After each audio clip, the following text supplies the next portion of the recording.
Once upon a time, there was a thing called the news that used to explain stuff and join the dots between things that seemed disconnected.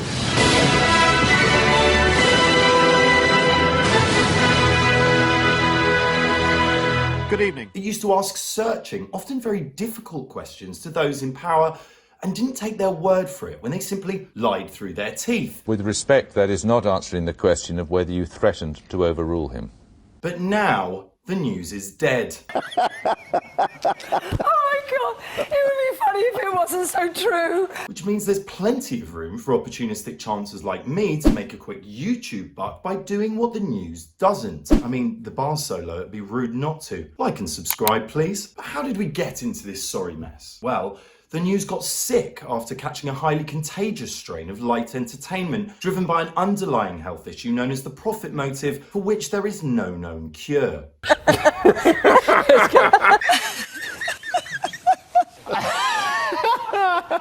It got so bad that even former celeb gossip column bottom feeders like Dan Wootton are presented to us like Woodward and Bernstein. Give it a Google, kids. It comes down to one golden rule. Unless you're prepared to copy and paste government press releases pretty much verbatim, with little or no interrogation of what's presented, you're not allowed to in the tent with the likes of Dan Wootton, Rupert Murdoch and Dominic himself. And then one day, COVID happened. And it went from to an absolute show. Many more families are going to lose loved ones before their time. The Blue Rinse Bellends and our dear leader Blowhard Bell tent went from laughable to shambolic as they abandoned any indicators of success because they simply didn't have any, having hit 70,000 excess deaths and the worst recession to hit any of the G7. But instead of facing this terrifying reality, they created a merry fiction in which the NHS was transformed into a GoFundMe, funded by the sound of human hands slapping together and some old man hobbling around his garden. And all the while, Bojo Bellend and his evil side dick Domzadick Cumstain gaslit the masses, desperately trying to frame coming last as coming first, and the worst death rate in the world as somehow world-beating. World-beating? Bojo Baggins and his side dick then went on to tell us that white was black, Barnard Castle was a great place to get an eye test, and that all lives mattered, especially Winston Churchill's. But not if you're fleeing war and invading Britain in a dinghy. Where are you from? And then, this happened.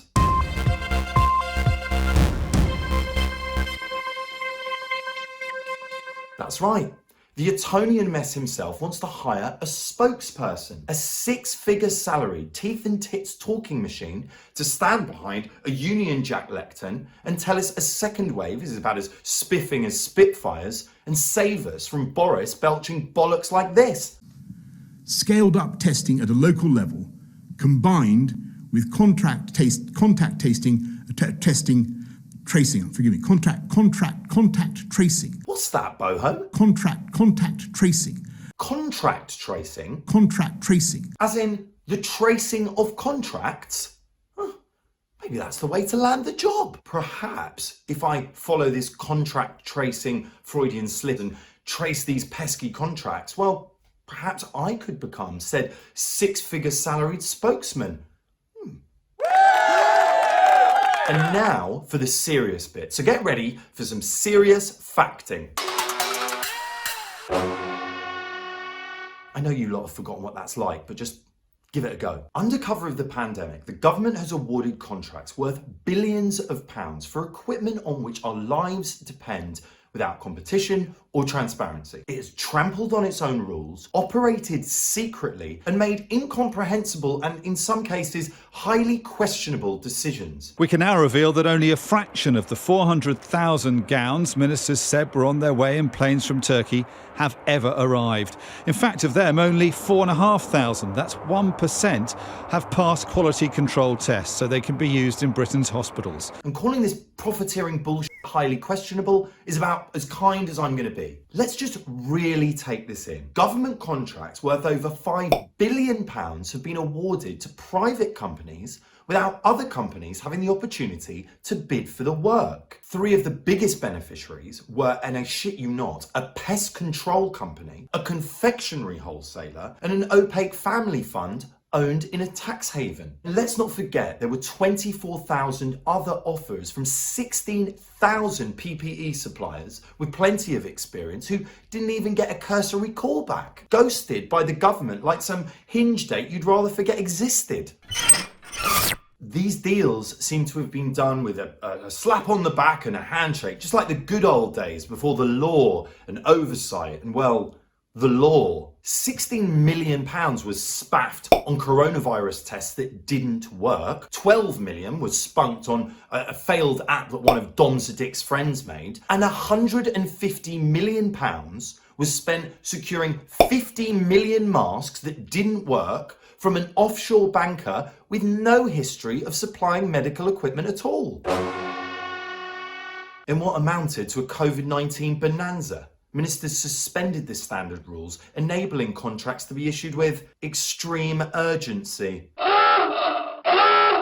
There are plenty of weird and wonderful examples of this utter that is simply mind-blowing. Like PestClicks, a pest control company in West Sussex, which, according to the GLP, has net assets listed of £18,000. But on the 13th of April, the government awarded PestClicks a contract worth £32 million to supply surgical gowns. But the thing is, PestClicks isn't a manufacturer. They simply order the gowns from China. That's like me paying you £32 million to click a one-click button on Amazon Prime. This isn't about value for money, as important as that is. This is about transparency and competitiveness. Tendering is our defence against cronyism and corruption, and the government doesn't give a...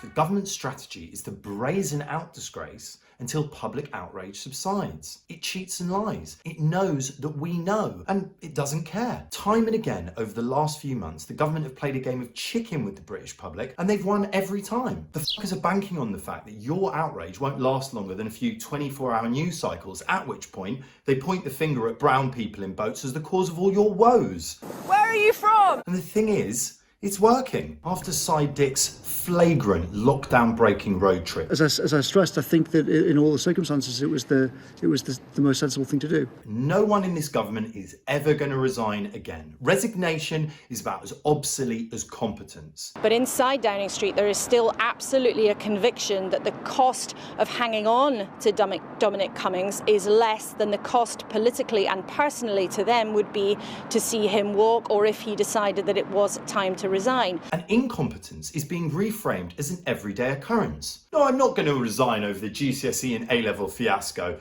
Being and blaming everybody but myself is just part of my job. It happens all the time. It's not a big deal. And you were stupid to think that I'd be any good at my job anyway. Will you apologise for your comment? Will you have a cup of tea? Will you apologise for your Would comment? you like a cup of tea? Yeah, sure. You go on, have a cup of tea. I guess what I'm saying is that the government are gaslighting us in biblical proportions, to the point where they're no longer responsible for the mistakes that they make, because mistakes themselves have been recast as an inevitable part of governing the country. Bit of a newsflash here, they aren't. Thank you very much.